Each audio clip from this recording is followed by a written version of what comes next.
Şehitler ölmez nana, şehitler ölmez anne.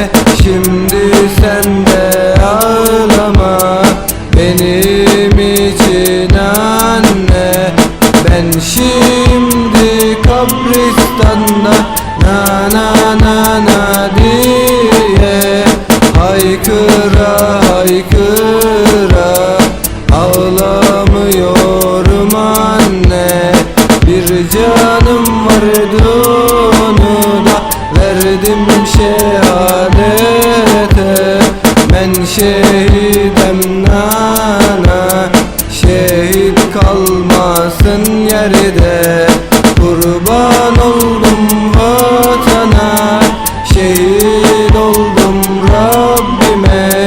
Yenilmedik Ruslara, devam direnişe.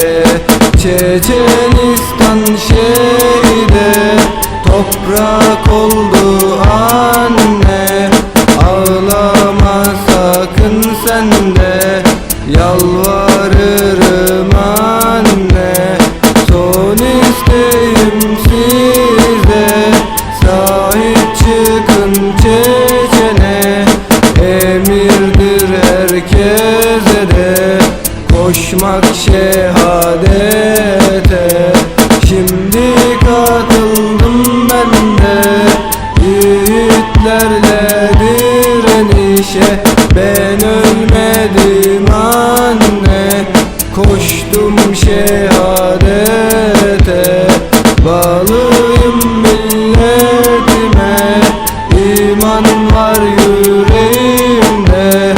Rabbimin cennetine sevdalandım bir kere.